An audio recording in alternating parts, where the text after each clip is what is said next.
Hello, everyone. Welcome to our World Today, the live discussion. Um, we are two right now, three. I count them as a unit. Um, and the other members may join us later, depending on their availability. But today we have a pretty jam-packed program because there was a lot happening.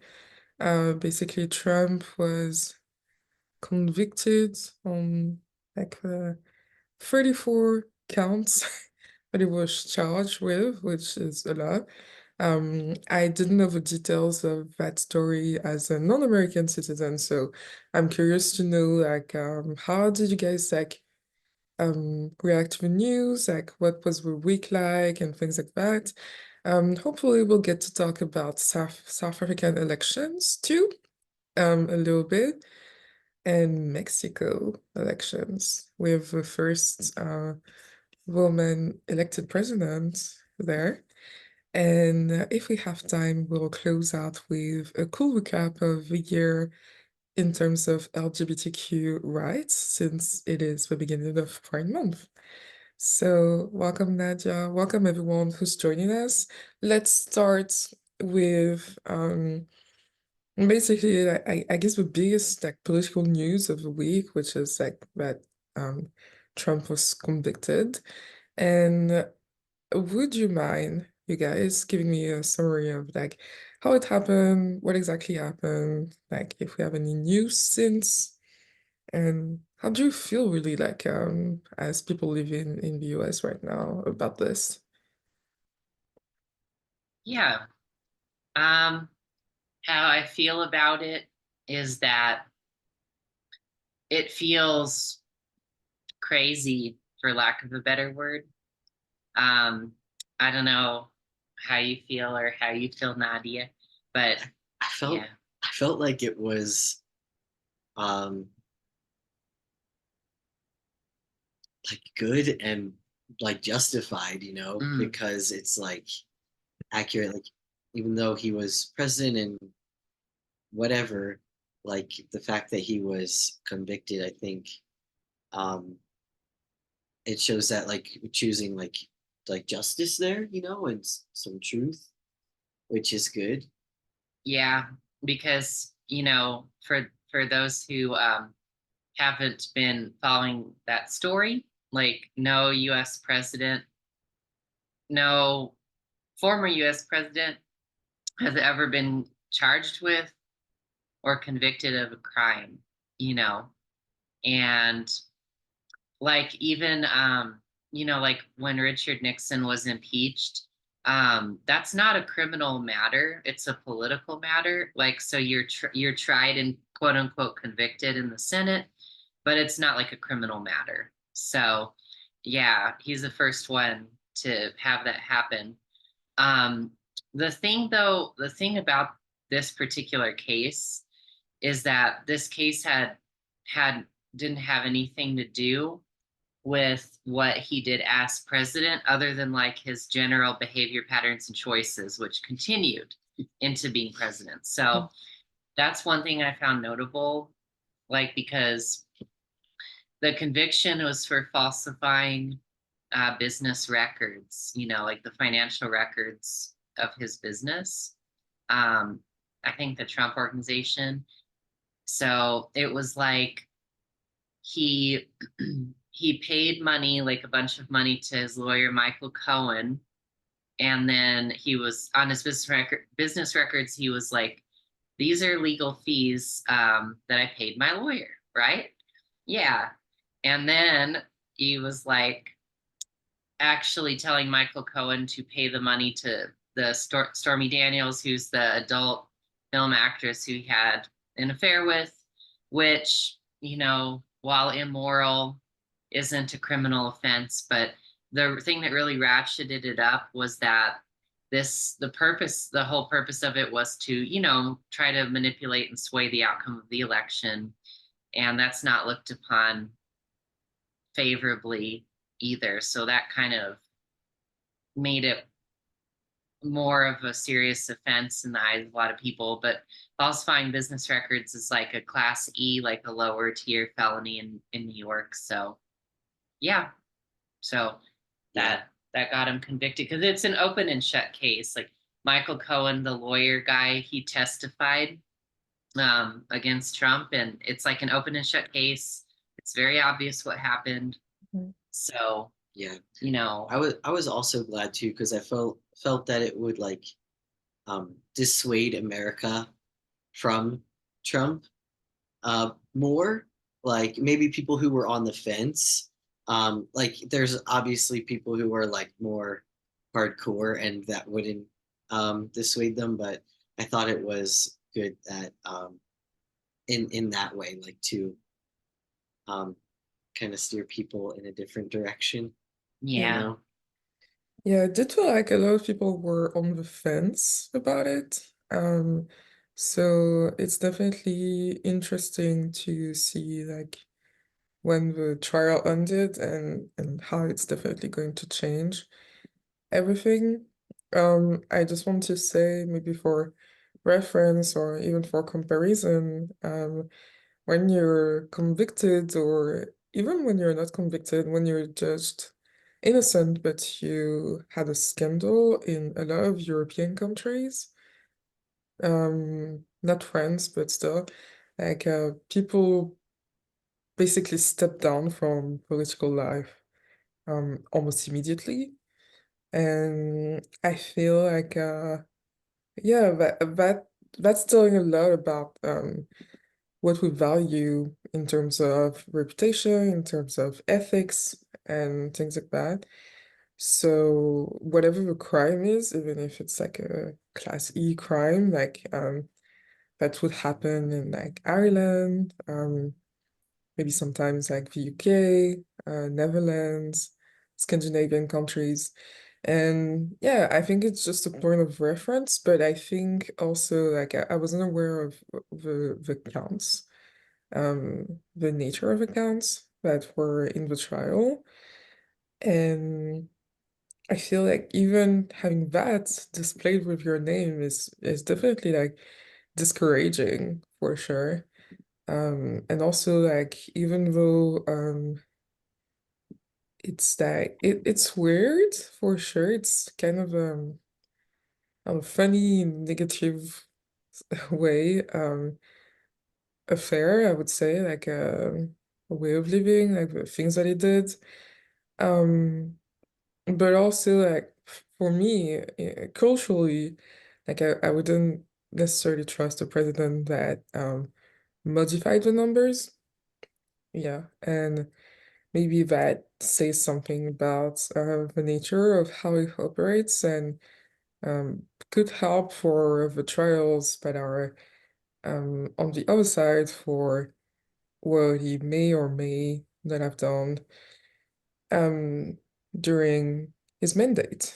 And so, yeah, there is a lot there, but also like, the felony was there. Like it's pretty simple, straightforward, and also it gives a clear message that hopefully like we're not letting history happen again and not letting someone not really that stable um govern. So yeah, that's just like how I saw it. But yeah, I'm curious to see like what Nadia thought about that too. Surprisingly, right after the conviction, Trump had said that the jury was rigged and the conviction was rigged. And a lot of Republicans were also stating the same, that they wanted to appeal, which I believe they will appeal. So far from the counts, they're saying it's like 4 years of prison, but it could be more. And more surprisingly is that Trump has accumulated about $38 million more after this from other constituents and donors. So it is a taint on his political record, but others that support him don't seem to really care about that. And it's unfortunate. but I believe he is the first president to have this kind of charge against him. And yeah, we will have to see what happens. Yeah, I don't think it deters his supporters. I think the game was more like Isaiah was saying, on people that weren't sure. And that's why we can definitely say that this is important news in terms of political game, because this has always been like the presidential elections and the parliament, Senate elections have always been about making the vote sway for people who didn't know, like swing states and voters that didn't necessarily like got to be earned to vote on the day of or things like that. So although it's like I was a little bit of dismay when I saw that too, like when I saw that it was like at 35 million. I was not necessarily surprised, maybe a little bit disappointed that people would just invest so much in someone that already have the means, but not necessarily surprised. Yeah, I know. I think it was, yeah, that in the first day, that 35 million, I think is like in 48 hours, like 70 million, right? Added to the campaign. That is wild. Yeah, because it was a great fundraising tactic, you know. So, Oh. but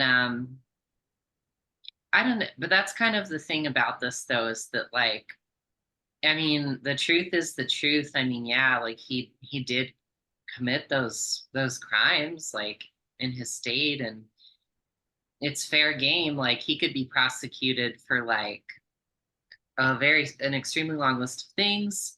You know, the only question is like, is there enough will in the system to pursue that? Because like for all these years, I think he's kind of been really good at like working the system, manipulating it, or just not always even in a nefarious way necessarily, but just taking advantage of like any loopholes that exist, or, you know, that kind of thing, which there's a point where that's fine, but there's also a point where you are just manipulating the system and just practicing delay tactics. And I think the fact that he was going to be reelected to president made people feel like, oh my gosh, like we have to do something, like we have to try to hold him accountable for something that he did. And because I think part of it is driven by, well, yeah, just like a choice not to have him be president, because people feeling like he would be kind of try to be like dictatorial, you know, because he's said that in many ways, explicit and implicit. So I completely get that. Having the will behind it is necessary, and the will's definitely been there.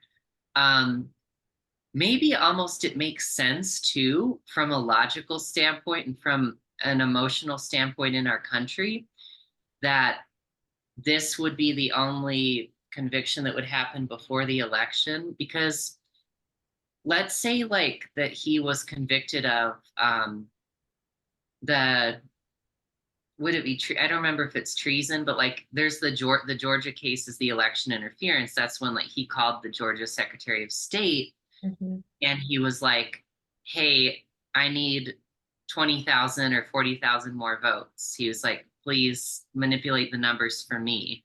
And he's like, if you don't, life's going to get a lot harder for you, you know? And that's like that's extremely egregious. But imagine if he had been convicted of that. Like that's way more severe. And that's actually a way bigger issue than him falsifying his business records, right? Like most people probably don't really care that much, although it is illegal. But that charge is a huge deal, right, for a democracy.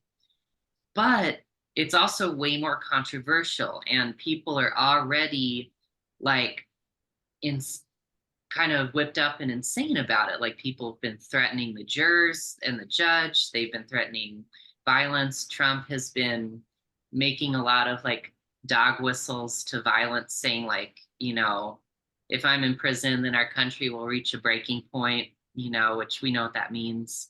So maybe it's okay and it's more compassionate that this charge came before the election, but not the whole like treason type of stuff, because Yeah. that would be like too much for the nation to process. But I don't know what you guys feel about that, because do you know what I'm saying with this, or I do don't you agree? know. I don't know. I don't know. I myself am on the fence about this one, but like it's really like I always have in mind the discussion we had last year about the fact that they started to convict him for the fake emails and things like that. The problem is that they did not have enough proof. And this was something that they were trying to rush into doing this before the election. And obviously, like this could have been like a very clear path to avoiding him having to be reelected, but the way it was done and with very little proof that we have at this time, it's pretty clear that we need time to build this case, and that since it's very good at exploiting loopholes, like he would have definitely exploited them. And I can understand the way you were saying that this would have put the country on fire. And honestly, like I feel like a real punishment should have been to cancel all the social media for him and all of his teams, but nobody's going to do that because free expression. But like, dude, really, like he's posting nonstop ever since, and researching to do the promotion to like kind of get it out there. It's that we had a discussion today. Um, all of my page was like, we will not surrender, or him saying like, hey, this is not over, like we will continue to fight, like as if we were in a war.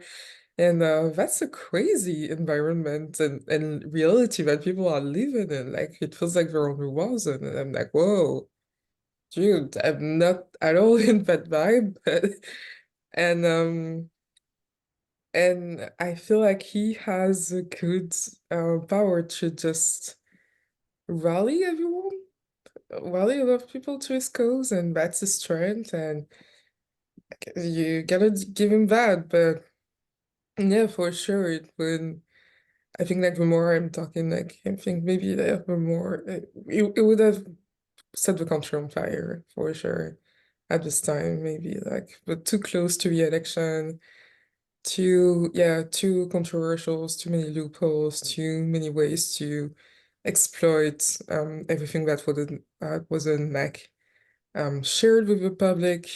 And so probably like after election is the best schedule. And I'm glad that they realized that this was the best schedule and that they definitely did not have like a strong enough case to just prosecute him right now. Or maybe they did learn that the hard way during the year that it's been done. I don't even know like where this trial, the charges about this are, but yeah, I'm hoping that um in um in a state of like non-elections, like in a moment of calm, like people can come back to it and really study the facts. And these things take years. Like it could take 1 year, 2 years, 5 years, 10 years. Like we don't know because a lot of them are going to be revealed by history as well. Like, like it was revealed later that the president used this fake, like allegedly, you know, all these things. So yeah, it's definitely a complicated one. And I can understand like why it wouldn't have been the right time.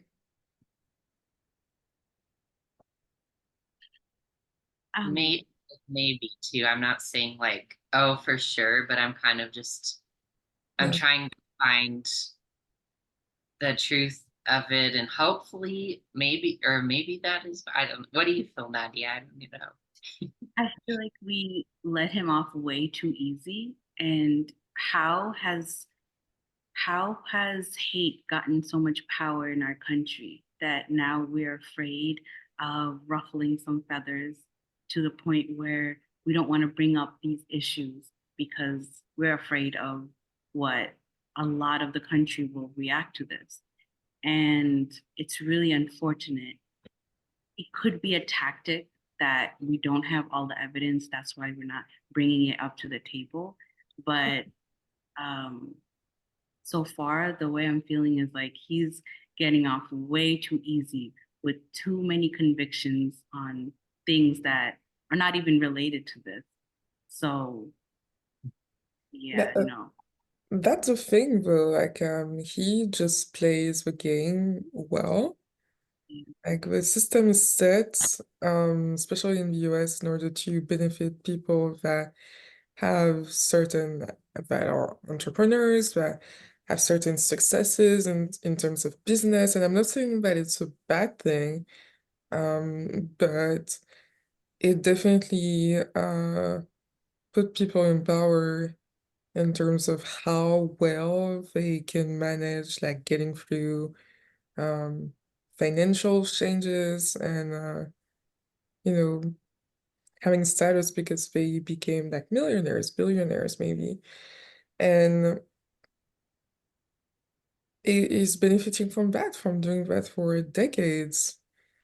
And way before he definitely like built his strength before he went to election. And sadly, the strength of a political election came for him from like being a businessman. So yeah, that's how he's getting off so easy. Like we're seeing it in a lot of cases in life at the moment. But there is also a different shift in society right now.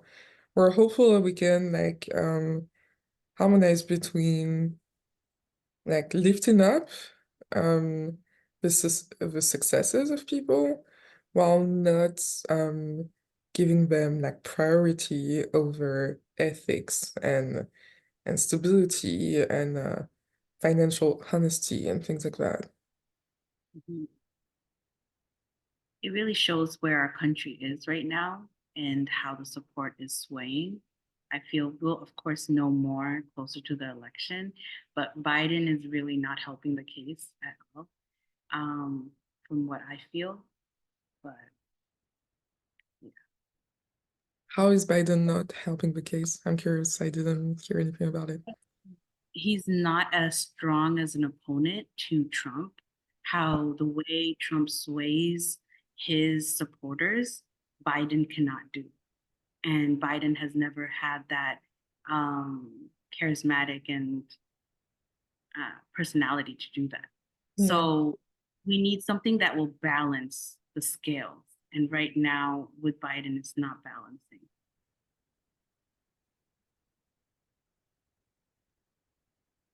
Yeah, I feel like the only thing, not the only thing, but I feel like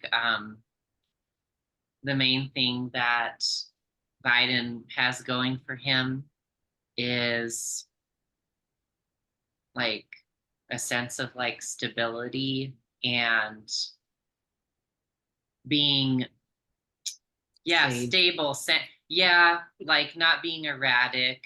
Yeah, like but I think we said before and that that was a big reason why Biden won in 2020 because the country really needed stability, and going through the whole COVID crisis with Trump, how he chose to handle or not handle it. And I feel like the same things could be in play here, and yeah, but I agree with what you're saying, that because it's felt weird to be like, how could the literal president of the US, like, I think our country is just kind of processing it because we're kind of just like, how could our own president do things like that, like try to interfere with an election and stuff, and like kind of try to like lead his supporters to like do a coup and stuff like that. And although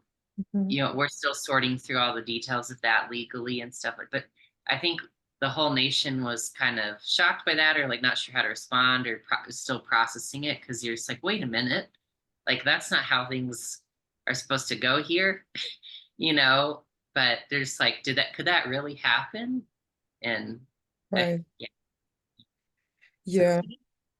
Trump is like gaslighting his way through, and I'm just like Yeah. not understanding how, It really is. Yeah.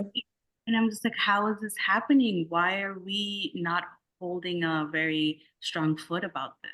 And Well, people are so swayed by opinion and reputations at the moment. Like, look at all the conflicts where we're so divided in the world right now, where it's clear that it's more complex than black or white, and we need to follow that leader. And actually, like, we need to be our own thought leader in a sense sometimes. And I feel like people still are realizing that, and they're not understanding that they're not helping themselves by following someone that is very different or catering to any kind of like weird like revolution movements, things like that. This is probably not what we need at this time, or maybe like a revolution in terms of like how we interact with each other and how we interact with ourselves.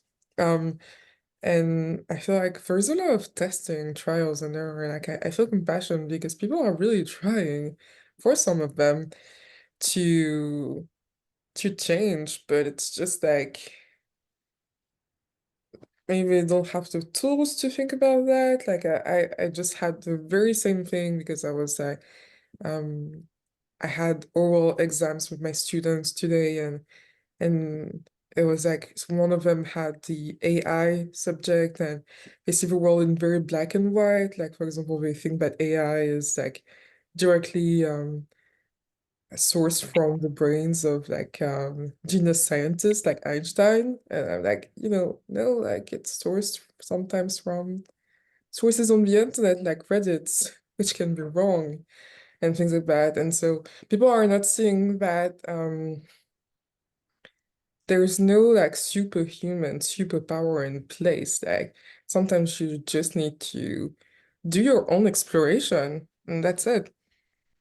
And we've valued that for years. Like Biden reminds me of Washington, not as a liberator for the independence of the US, but as a president who was way more calm, not always liked, and also the second president, which I don't always remember her name, whereas Jefferson was controversial but liked for what he was always like saying, like the way he spoke. And Biden definitely has that vibe of like first, second presidents, like the ones that establish like some sort of stability, sometimes make mistakes, but do overall try to maintain, build, rebuild systems, a country, and things like that. And it's just not that sexy for people. Like, let's be truthful. And as long as we're pulling charisma before that, like I guess like it's just a lesson to learn. It looks ridiculous when you take a step back, but I mean, if people are valuing that, they're valuing that. I don't know, you know. Oh my gosh, I was literally thinking the same thing, Yureen, like when you said that when you were yeah, it's like it's not you're saying it's not sexy, and that Joe Biden doesn't have that charisma. And it's exactly that. It's like for some reason, right, in our country, in the discussion that is politics, the Democratic Party overall, it has not had a really punchy, strong, like salient core message. And that's been really bad for them. Like Obama basically, a lot of his appeal was his really strong charisma and his great ability to like relate to people that Joe Biden has not yet mastered, I would say, besides being endearing.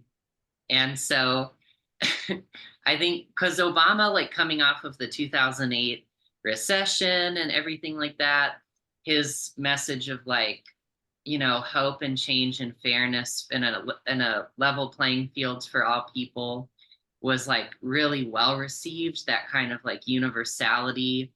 And it helped that there was that financial crisis because he was like, I'm not a Republican, and they were in charge during this time, and they, those who they encourage corruption or greed, essentially, that makes things worse. But then, we still haven't fully solved the root causes of that.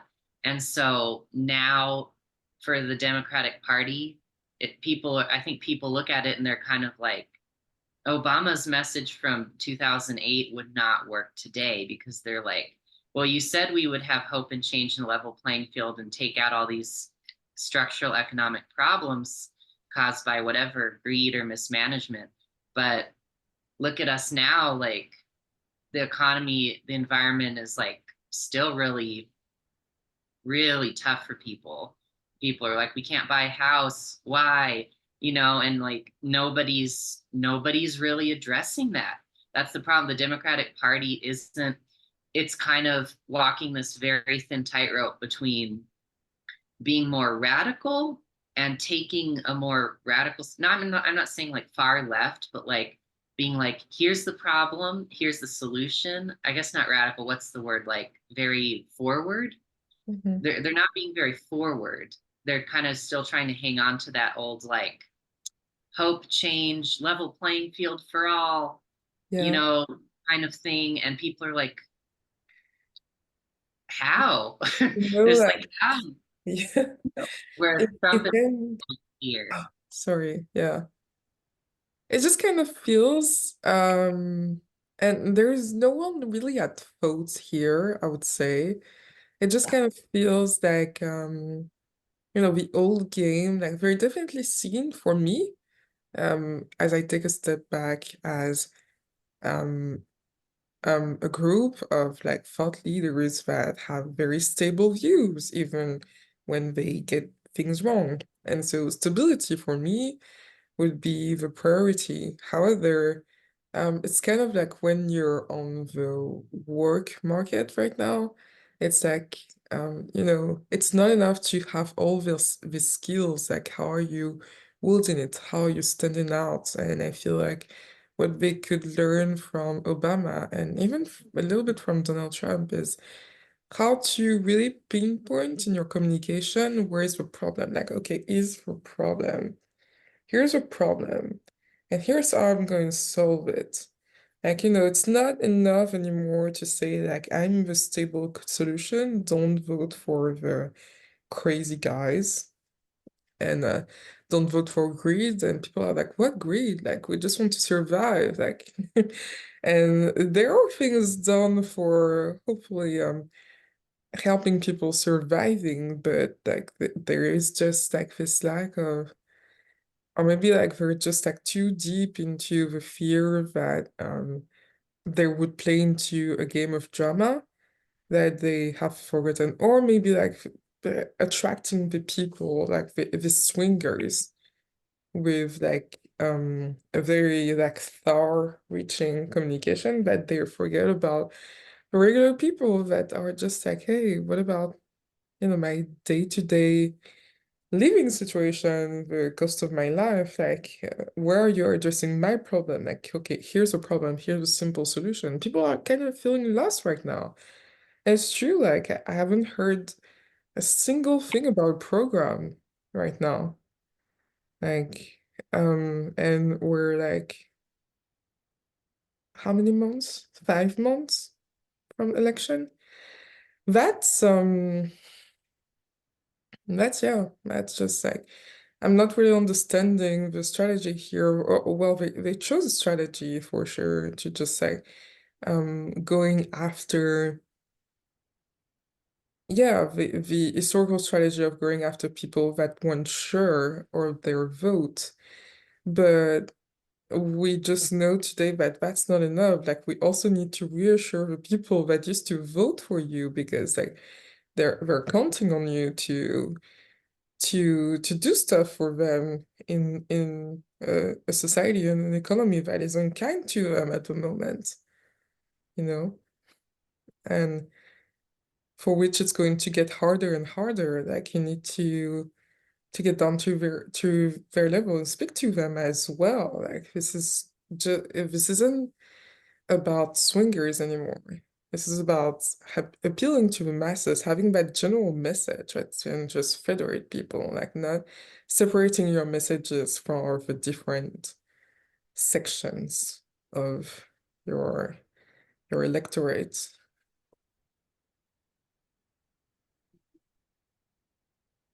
Yeah.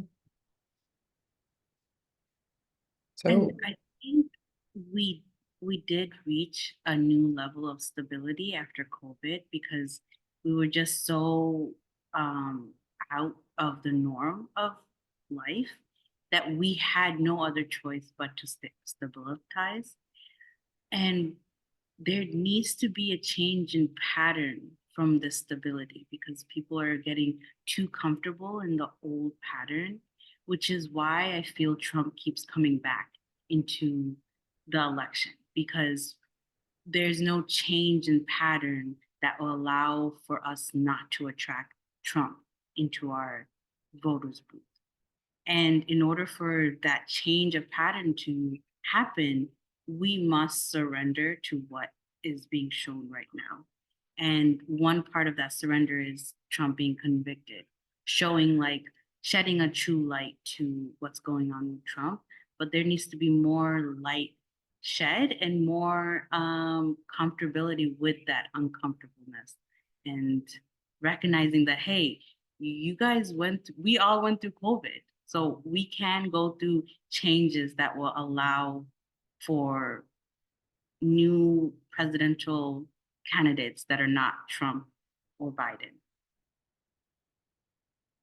Not saying anything wrong with Biden. I'm just saying that, like, definitely there needs to be changes done.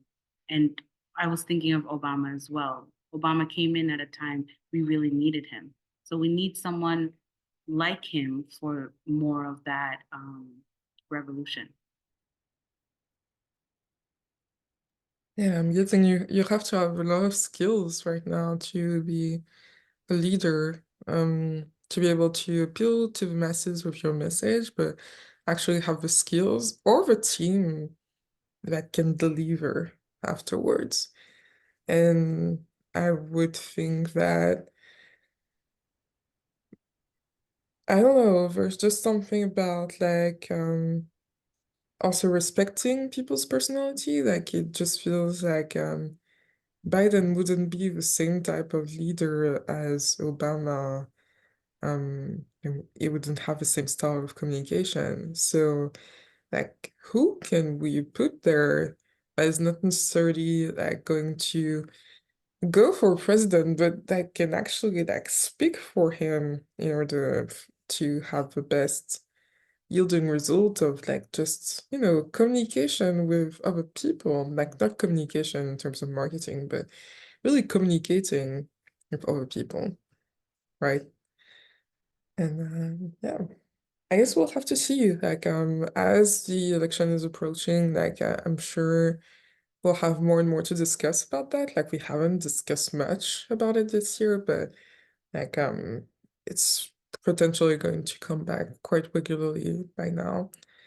And should we talk a little bit about Mexico having the first Roman president there?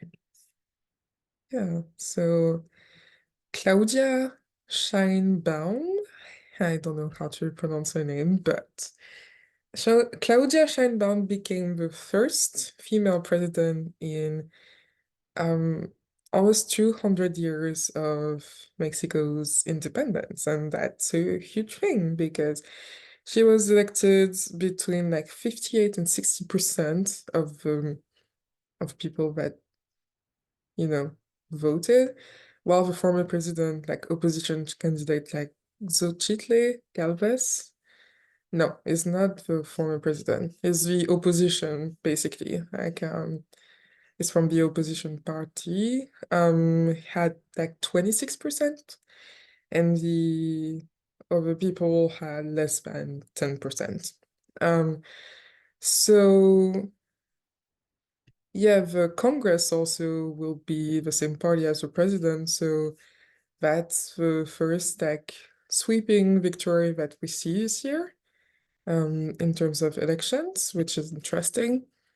And yeah, I haven't found sources that dove deep into how how she came to be here. And I'm guessing like I'm going to share a little bit about how I felt when Obama was elected. Like I felt like I didn't speak English that well at the time because I was very little. And it was like for from our side it was very much like hopefully like the first Black president. So we didn't really hear a lot about his message and program, but we did hear about the universality that he was putting forth during his campaign. And I would be curious to know, like maybe we'll know in a few years, like how she came to where she is now, and what was the campaign like. And I'm guessing that a lot of people wanted a different figure because of how much insecurity um, came to the center and eastern parts of Mexico in the past few months and years, and how hard the life can be here. And yeah, it's just like I'm just curious. I don't know a lot about that because sources didn't necessarily tell, but I would like to know like how do you guys feel about it? If you have any insights or just feelings to share.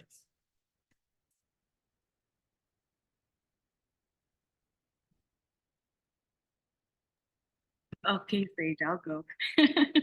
um, I feel that in the reign of divine masculine, influence in a country, there has been a new takeover with divine feminine. Now there will be some healing when it comes to any mother wounds or feminine wounds that Mexico might be dealing with. And when I think of Mexico's issues, the most prominent one that comes up is like the cartels or any drug related issues. So I feel like this will have a more nurturing solution for that. And yeah, that's how I feel. Yeah, I feel the same. I feel the same way.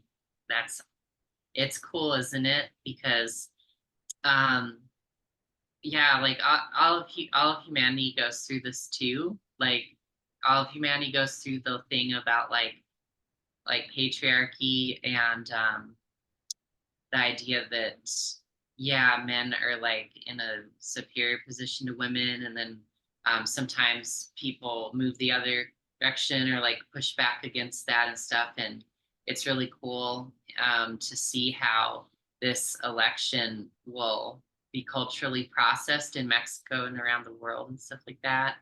And both sides of Mexico is a fusion of like different societies coming together, like different native societies, some of which in which women were seen as more powerful, and then the Spanish society where it was clearly very like male dominated and stuff. And so that's always been part of Mexico's history, is the interplay and the dialogue between those.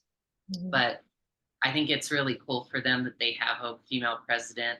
And also, yeah, I think she's also the first Jewish president too of Mexico, which is cool. I think it helps educate people too in the US at least, that Mexico is a diverse country and there's a lot of different people there, and a lot of people are like, taken aback by that, I feel. But anyway, I feel like it's cool. And but I feel like for her, the way that I see this, based on the facts that I've been able to gather, this we will really be seeing, does she how far will she become like a problem solver who's like really sensitive and responsive to all of the issues of Mexico. Because like her predecessor, the current president who's on his way out, the Andrés Manuel López Obrador, but he's called AMLO for short because that's easier to say. The acronym, he was kind of like this populist guy who's basically like, I'm going to give a lot of money, like financial assistance to the poor of Mexico, who felt really left behind because Mexico is a very is also a very unequal country economically, right? So that was the idea, but the question is it sustainable? Like, are you actually long-term helping people get out of poverty, or are you just giving them money? So she needs to determine what the best way is there. And then the other thing with AMLO is that violence in Mexico has skyrocketed under his rule, and he's kind of ignored the drug cartel problem. I saw a clip last night of him in one sentence, he was saying, violence has not increased, but homicides are definitely up. And I'm just like, in what world are homicides not violence, right? So that kind of encapsulates the weird thing there. And it's like he's increased the military funding a ton, but he's using the military for things like construction projects, like this rail system from like the Yucatan Peninsula. Like it's basically like a tourist thing from like the Cancun to Mexico City like pipeline, almost to ease that travel. So like definitely a good investment for Mexico on the tourism side, but it seems like there's kind of this willful blindness to just how serious of a problem things are with the cartels, and how they kind of form like their own parallel government system in like parts of Mexico that are kind of left behind like this. So we have to see if she will be different than, or if she will just follow along with what he's been doing, because he has been really popular, but it doesn't seem healthy, because if there's a big glaring problem, you have to address it. You can't just focus on the nice shiny things like giving money to people or building tourist infrastructure. That was my overall view of it, but I don't know if that's Yeah, I think this is very fair, because he is overwhelmingly loved by a lot of people. And I guess like Claudia Scheinbaum, she follows in his footsteps. Like she's worked with him in a sense, but like people not they're waiting for her to do more stuff. So they're not as overwhelmingly for her as they were for López Obrador. Or at least we're waiting to see like how it's going to turn out for her. And a lot of people are waiting to see if she's going to better the situation for things that they didn't necessarily question the former president, because they were like, oh my gosh, he's probably at the end of his mandate, like let's just leave him alone until the next elections. But they're just like this gas prices and crime and drugs trafficking that we need to resolve and quickly. And Mexico is not a small country, so this is very challenging. And I think this can be kind of unhealthy to put so much of your hope in just like one institution, one person, because it's also a Congress. It's a work of a Congress too, even if it's a presidential state. I don't know if it's a presidential state or if it's like more of a parliament state.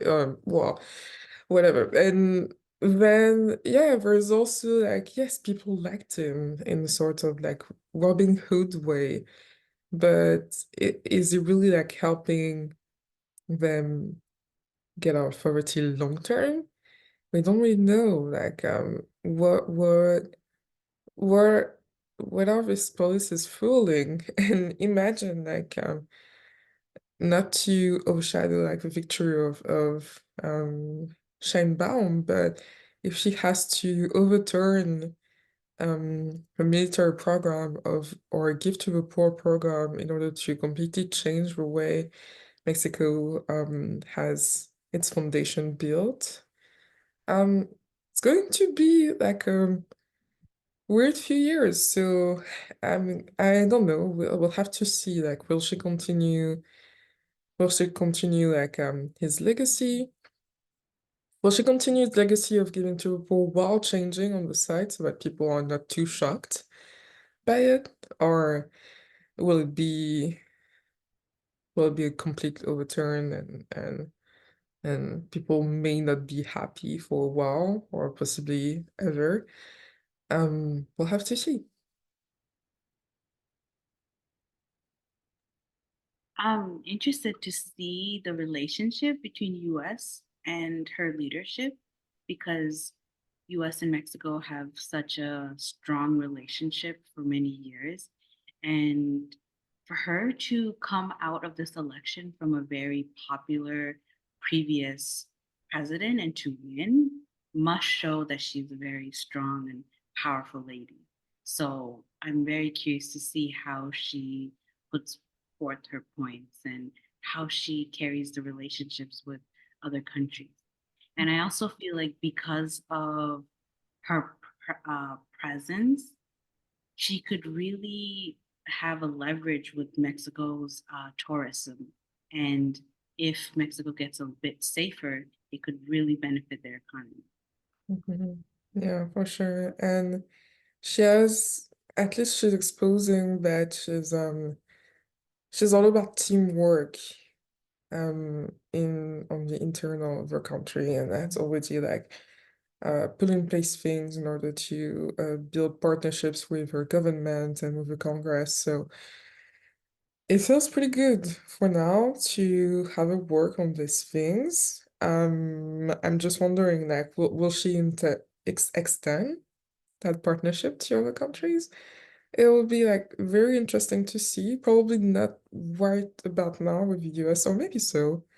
Like maybe she'll meet Biden before elections. Or like at least I'm sure like I met him like once. Or maybe not. Maybe she'll wait. But um there's definitely a lot to do there. Maybe like her strong point is relationships. Like if she's all about teamwork, she could definitely like be a very healing factor for her country there. So that's interesting too, for sure. Yeah.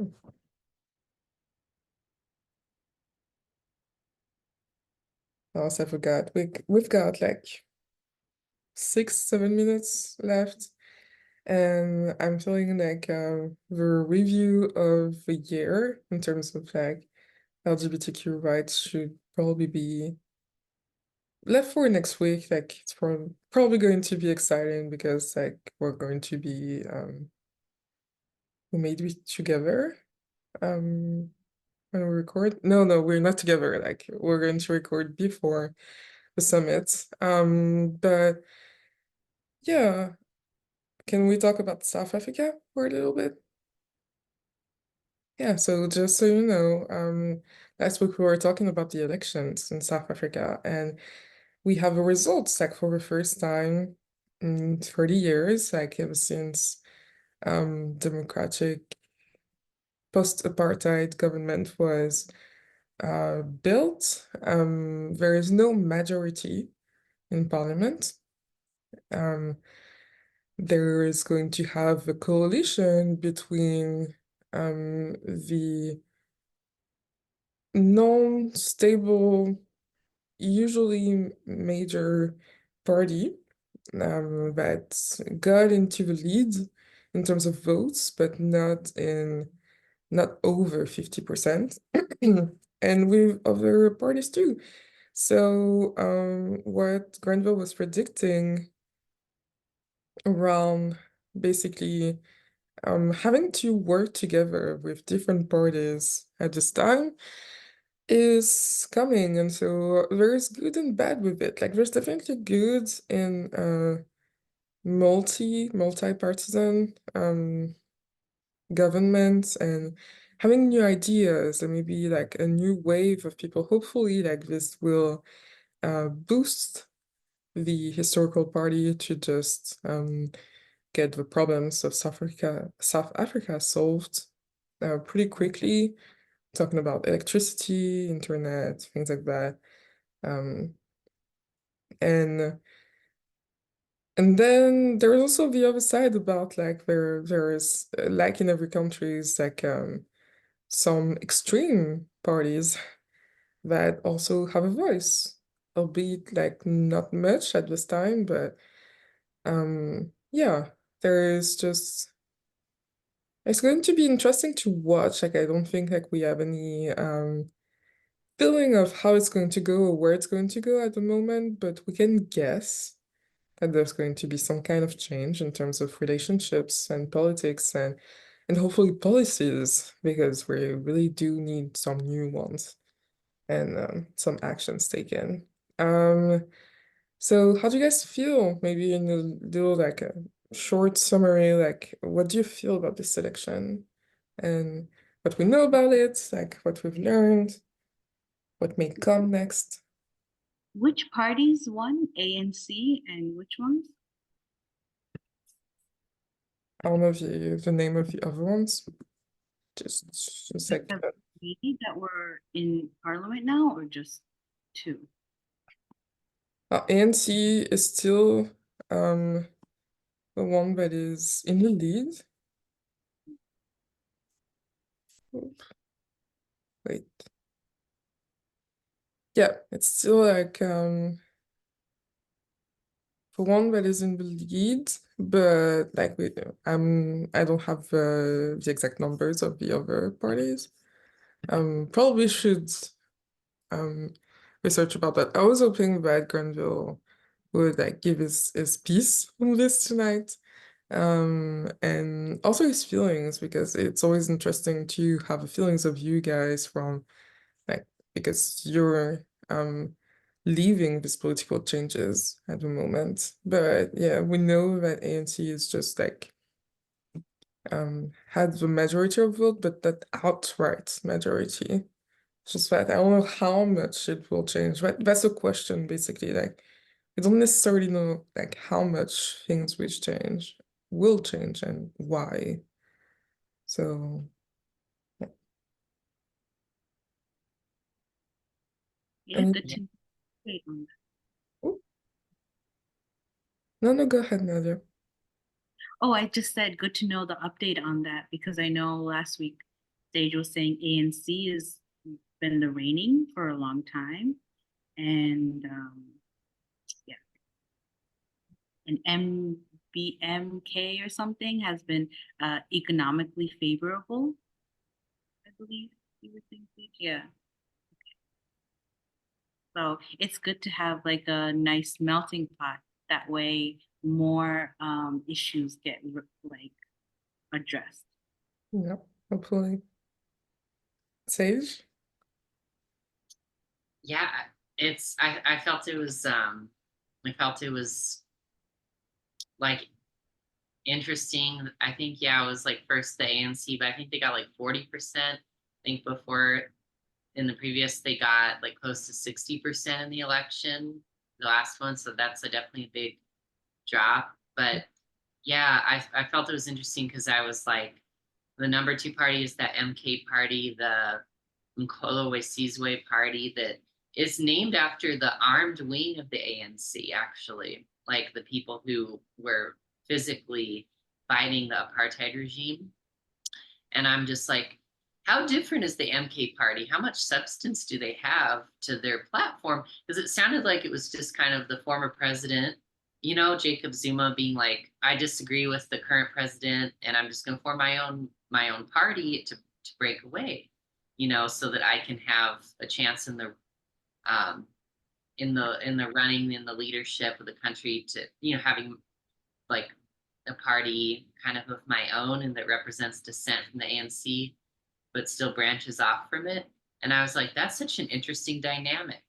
It kind of reminds me of, although it's not the same, it kind of reminds me of some people were saying, oh my gosh, like, is Donald Trump going to form like a third party in the US kind of, but it'd be like centered around him. But I'm not saying Zuma equals Trump, but I thought, oh my gosh, that's interesting. Yeah. So I would hope he does, because third parties never win in the US. So Never say yeah. never. yeah, 19 times. If he does form a third party and he wins, then congratulations to him. Then So, yeah. But I Yeah. think like he's benefiting too much from the power and platform of the Republican Party to leave at this time. Yeah, This is my for sure. guess. But it's very like ingrained into like the US culture. So it's pretty different. But for sure, like there's a little bit of like, hey, I disagree with this, so I'm just going to do my own thing and hopefully like people will follow me. So yeah, and they did get some votes, so I don't know. Like we'll have to see for sure. So to be continued for a lot of these. And next week will be a little bit more special because we won't be live at this time. Most of us will be on the road. So look out for the video, obviously here and on YouTube, and we'll keep you informed. And thank you to everyone who's watched this live. Thank you to everyone who's watching us on YouTube, and like and subscribe and share if you want to have more of those. See you next week.